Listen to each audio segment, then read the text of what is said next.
Some people say solo travel helps build confidence. I say solo travel, more than confidence, actually gave me the evidence that I am more capable than I thought. Hello, beautiful people. I am Love Ravina, and you're listening to Version by Version, the Love Ravina podcast. In this episode, I want to share with all of you what solo travel has given me. And no, it's not just confidence, but it's more about the evidence that made me believe I am more capable more than I thought, or I'm capable of more than I initially thought I was capable of. It also made me realize that the moments that intimidated me the most actually became evidence that changed how I see myself. So, what do I mean by that? Let me share you my story. December of last year in 2025, I made the decision to travel internationally. I went to Taiwan alone, and mind you, it was my very first international trip. Now, you have to understand that for me, that experience was a big deal. Okay, it really meant a lot for me because I would not describe myself as a traveler. I've never even had a lot of opportunities or chances to travel domestically here in the Philippines. Well, yes, I did travel before, but it was for official purposes or work purposes. But traveling for leisure was something that I did not get to enjoy as a child or growing up, and even when I started working. Because you have to understand, in my family, traveling is regarded as a luxury. It is something that only rich or wealthy people do. So, in our family, we did not really invest time or spend some money to travel and discover the world around us. No, it was not like that. And so at a very young age, I already started believing that traveling is not for people like me. At the same time, one of the things that reinforced that limiting belief, I would say, is that most especially about traveling to another country, in my family or with my relatives as well, they only go to another country to work.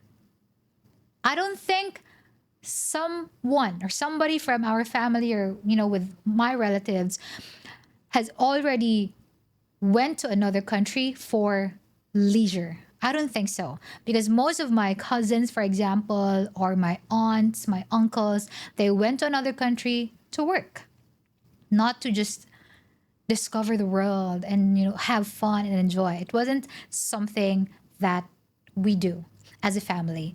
And so that's why I said earlier that my trip to Taiwan last year, December 2025, really meant a lot to me because not only did I travel alone, but I was also challenging. I was also trying to show and prove to myself that I can do something that we've never done before. I was challenging this limiting belief I've placed in myself subconsciously. And at the same time, I was also challenging this limiting belief that my entire family was carrying for years. And mind you, I tell you, like, when I told my parents about that decision, they were mostly afraid, like scared about my safety because number one, I'm going to another country, and number two, I'm doing it alone, like on my own. And at the same time, I can tell that they were also happy and proud about me because I remember one time when I, shared updates with my family about what's going on, what was happening to me in Taiwan, they would also share that with our relatives. Like they were really happy about it as well.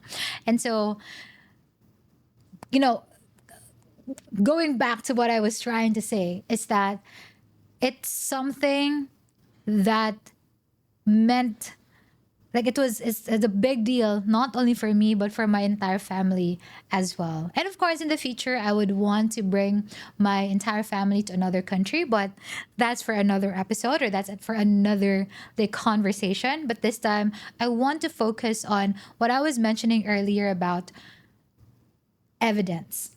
Because the first thing that came to my mind when I decided to travel to another country on my own was that, can I really do it? Am I really capable of doing it? Am I really capable of navigating this uncharted territory?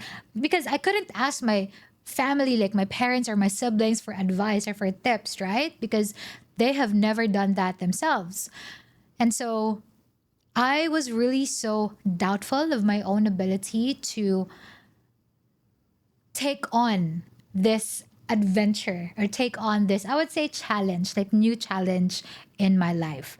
But I remember these three very specific moments in my solo trip, or my travel experience to Taiwan, that gave me the evidence of my ability to navigate uncertainty, and of my ability to navigate uncharted territory. So there are three very specific moments that I clearly remember. The very first moment was with the immigration officer. Now, if you're a traveler like me, most especially if it's your first time traveling, you know the risks of first timers. Okay, and I know the risks as well. Like I've heard different stories of Filipinos who were offloaded, if that is the term, I forgot, but were offloaded because for some reasons, like maybe they lack the documents, or their answers were inconsistent, or maybe because it's their first time traveling. And I also know the risks. I mean, I also know that my the risks are higher for me because it was my first time and I was traveling alone. So I felt like the risks doubled because of those facts. And so what I did before my trip, I really prepared a lot. Okay, I made sure that I have all the documents I need. I made sure that I am able to know the possible questions that the immigration officer will ask. And I even practiced answering those questions. It was like I was preparing for a job interview, which was, now that I think about it, which was really funny and crazy. But I did that. Okay, I practiced answering possible questions that the immigration officer will ask me. And I remember I have like this thick of documents prepared for the immigration officer as well. I separated my itinerary, my plane ticket. I also have my financial proof, or my bank statements, to just show that can, I'm able, I'm financially able to travel to another country. And you know what the craziest thing was? The craziest thing was that when it was finally my time to be interviewed by the immigration officer, the interview lasted for only like 3 to 5 minutes, and then done. That's it. Only 3 to 5 minutes, and then done. It was so easy. It happened so fast. Like, okay, that's it. Like the immigration officer did not even like look at all of the documents. She just asked for my plane ticket, my itinerary, and my bank statement. That's it. And then done. I was so happy. I remember at that time I was smiling because I was really scared, honestly, that I will be offloaded, because I was looking forward for that trip as well. And at the same time, I was shocked because it happened so fast. Okay. And what that experience taught me is that when we face uncertainties, it is still very important to prepare. Because yes, preparation did not remove the uncertainty, but preparation, I would say, helped me navigate the uncertainty more effectively. Like, I could only imagine if I did not prepare as much as I did that time, then most likely I wouldn't be able to land in Taiwan, and I wouldn't be able to spend that 5 days in Taiwan on my own, right? So preparation is very important. So that's the first evidence. The second moment that gave me evidence of my ability to navigate uncharted territory is navigating the MRT system. Okay? The main public transportation in Taiwan is their MRT. And well, here in Cebu, we don't have the MRT system. Much more in my hometown, Cagayan de Oro, we don't have the MRT system as well. And so it was at first, it was a bit difficult to navigate the MRT system, not because it was complicated, but because it was a new experience for me. Okay, it's just the fact that it was new that made it difficult. But I would have to say, overall, like generally speaking, Taiwan's MRT system is not very complicated. It's easy to understand. And even if you have no experience like me, like zero experience, you can still navigate the MRT system on your own. All right. But there was just one time, okay, just one time that I missed my stop. That's it, just one time. So what happened at that time was I knew that I had to. I took the right train, okay, which was something that I'm really proud of, and I knew that I had to get off the train after the on the third stop, okay, and I was also looking at Google Maps because in Google Maps it's also very accurate. So I knew that I need to get off the train on the third stop.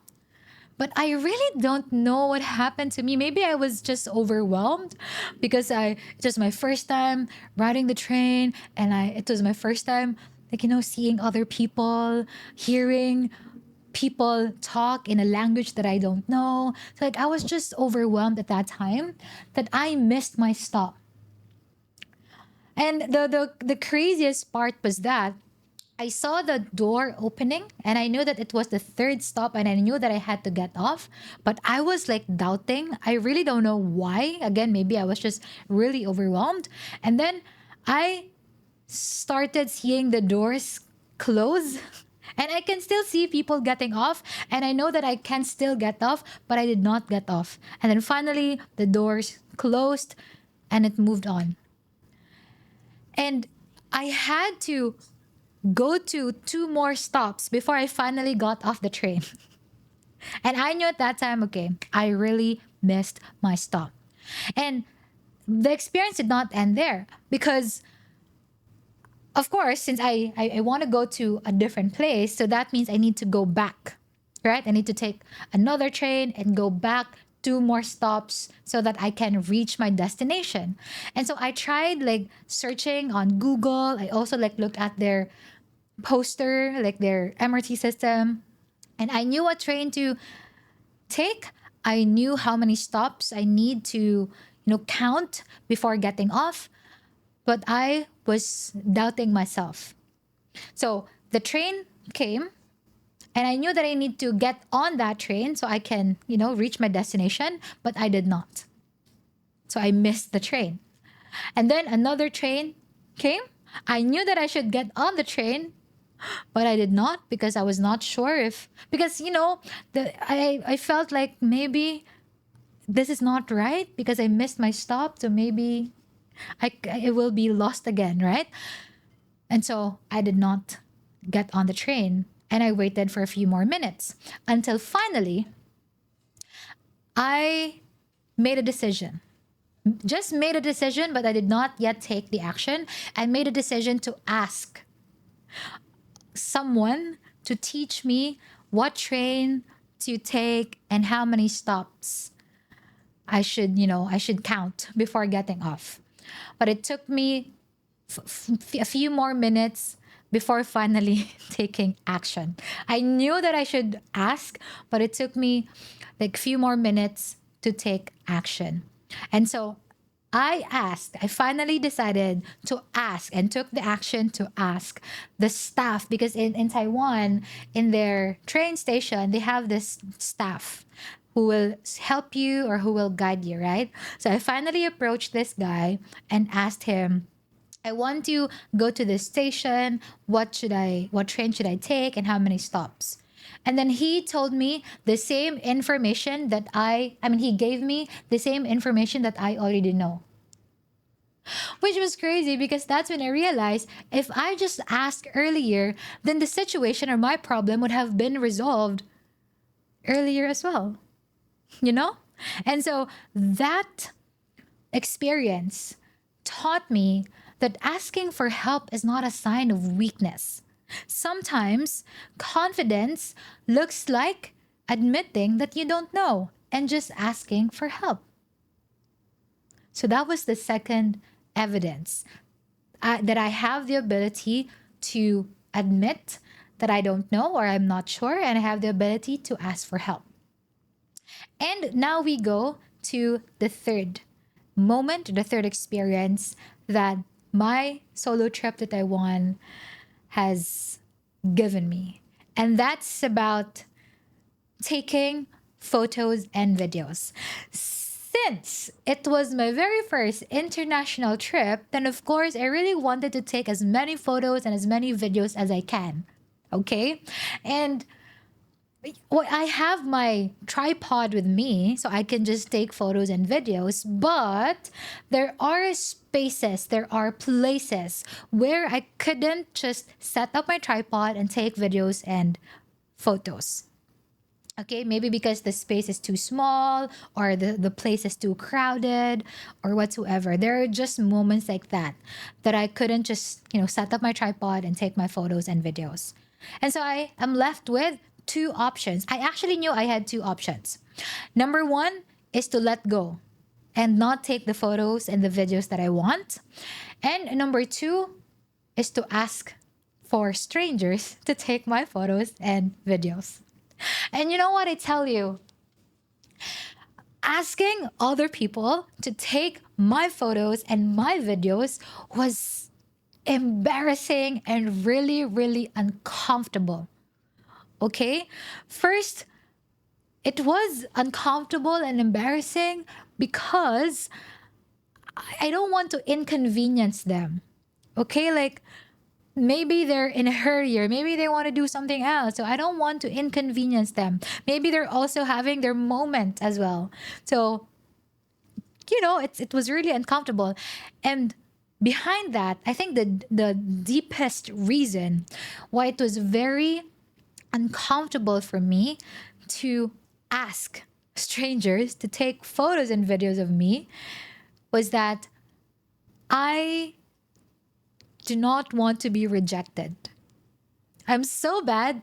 This is something that I'm really working on right now, but I'm so bad with rejection.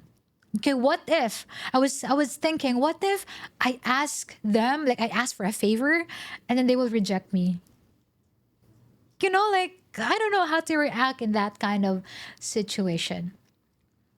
But then I went back to what I really want. Okay, and I went back to, which weighs more? Is it the fact that I want the photos and the videos, or the fact that it is embarrassing and uncomfortable to ask for strangers a favor to take my photos and videos? And so I made a choice. I made the choice to ask strangers to take photos and videos of me. And you know what happened? Like the people that I'm not sure, maybe I was just so lucky, but the people that I reach out and, that I asked favors for were really kind. Like they were more than happy and willing to help me and to take videos, okay? Videos and photos of me. They would even tell me, please check, do you want me to take another photo or video of you? Look at it. Like, do you want me to change angle whatsoever? What do you want? Is this okay? They were so kind. And that experience actually taught me that the rejection I was imagining never really happened. And so that experience taught me that many of our fears actually only exist in our head. And I think if it is very important, because if we realize that, if we really think about it, the fears that we have in our head most of the time do not really happen in real life. And so we can take action, because if we're just stuck with thinking about the fear or the what if, it's like, what if I will be rejected? What if they will they're not okay with it? What if this fear will really happen or whatsoever? Then we will be stuck. And that will prevent us from taking action. I'm really just proud of myself, and I was really, really happy that made that choice. Even though it was really uncomfortable, but I made that choice to ask strangers to take my photos and videos. And now I have tons of these photos and videos on my phone. And I'm really, really happy because from time to time I can look back and even remember not really exactly the name of the people that took my photos and videos, but at least I can remember that moment that someone was kind enough to offer their support and help as well. So those were three like lessons, or maybe three moments or evidences that my trip to Taiwan has shown me. Number one is that preparation again does not remove uncertainty, but it definitely will help us navigate uncertainty. Number two, asking for help is not a sign of weakness, because sometimes confidence looks like being able to admit that you don't know or you can't do it and just simply ask for help. And number three is that most of the fears we have are just in our head. And so we should not be, it should not stop us from taking action. So, more than that, actually, so these are like, I would say, they're not really small lessons or minor lessons, because they make up the entire experience. But more than that, I took some time to really reflect more, like deeply about my experience. And I would say one of the umbrella, like one of the biggest lessons that I've learned from my solo trip to Taiwan is that confidence is contextual. Okay, what do I mean by that? Confidence does not automatically transfer into new environments. So, meaning to say, because I would have to say, I can say that I am confident leading meetings. I am confident leading a team. I am confident speaking in public. I am confident, doing this podcast episode. I am confident hosting events. But that solo trip to Taiwan was something I wouldn't say I was confident about. So that's what I meant by confidence is contextual. Sometimes the confidence we have in other areas in our lives does not automatically transfer to the other areas. And so, what do we do about that? And this is now where my experience, like my solo trip to Taiwan, really was so meaningful and powerful, because it has taught me that we build confidence by collecting evidence that we are capable, that we have the ability to navigate uncertainties, that we have the ability to navigate the uncharted territories. Because if you come to think about it, if you're confident in one area of your life, of course, it did not happen overnight, right? In that area of your life, perhaps you already were navigating the uncertainties, and it's just the same thing. You are also just navigating the uncertainties in another area of your life. And so, what we need to do is to just gradually collect that evidence. And how do we collect the evidence? The answer is so simple, but can be difficult. I think it's just an oversimplification. But the only way I would say that we can collect the evidence that we are capable is by taking action. Most people are stuck. Most people choose either consciously or subconsciously choose not to take action because they're afraid, or maybe because they thought and they believe that They need to have the confidence first. But you see, that's the thing. Confidence is not a prerequisite, confidence is an outcome. All right? Confidence is something you build through consistent action. Confidence is something you build by doing, not by thinking, not by imagining, not by planning, but by doing. And so, right now, I currently believe that confidence grows after we repeatedly discover that we are capable of more than we imagined.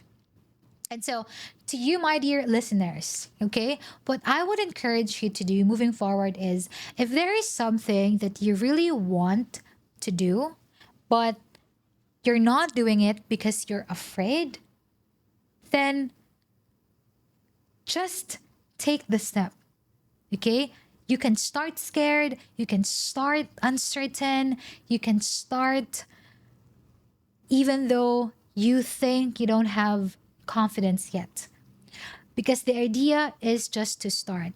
I would have to say that if I did not make that decision to travel internationally on my own, I wouldn't be this proud of myself. And at the same time, I wouldn't be able to see, or change how I see myself.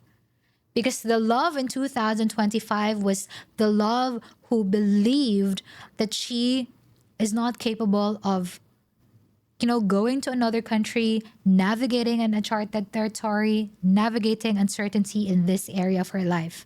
But right now,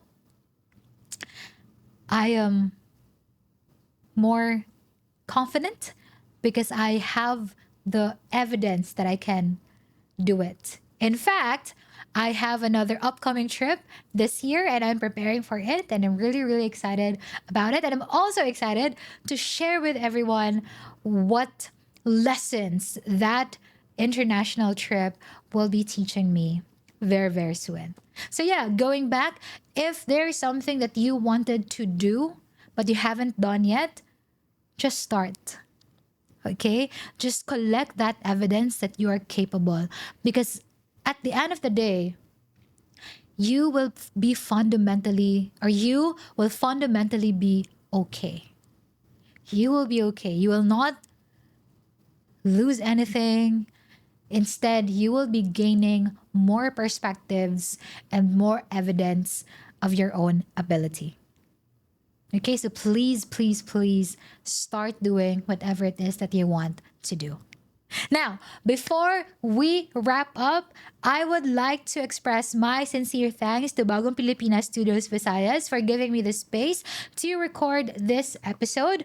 I sincerely appreciate the time, the energy, and the effort they are giving to support Filipino creators like me. And so, if you're someone who's also thinking about starting their podcasting or content creation journey, then take the action now and feel free to reach out to Bagong Pilipinas. You can connect with them through their socials. That's it. And of course, if you have learned something or this episode sparked a thought, then I would really appreciate it if you would leave a comment so we can continue our discussion in the comment section. And of course, feel free to follow me on my social media. You can find me on Facebook, TikTok, Instagram at the Love Ravina. Please also subscribe to this channel or to this podcast so you won't be missing the next episode. Until next time, remember, we are all a work in progress, one version at a time. I'll see you in the next version.